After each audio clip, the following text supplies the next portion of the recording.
let's talk about the lawyer side of this, because there's always people who are going to say, our lawyers won't follow up. So let's start with, how do we even get some of this data into the system so that we can begin this continuum? For years, the definition of CRM success or madness, whatever, was that we buy the system in January. How quickly can we have it rolled out and be done? Well, I said, you're not going to like my answer. You're never done. And if you think you're done, then you've missed the point.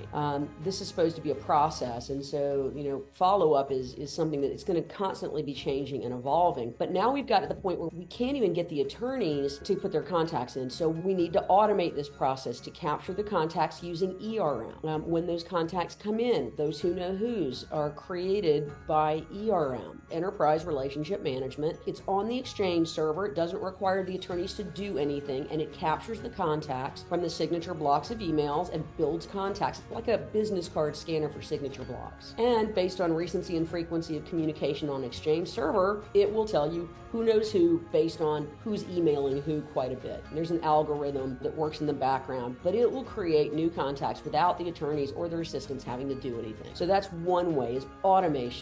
Now we need to do things like targeting and segmenting. So maybe we're focused on industries. If we're a smart firm, a lot of smart firms are focused on industries. Well, how are we going to get them tagged? Almost every big firm I've ever worked with says we want to do industry tagging. I've got a firm I'm working with. They've done a great job capturing experience data.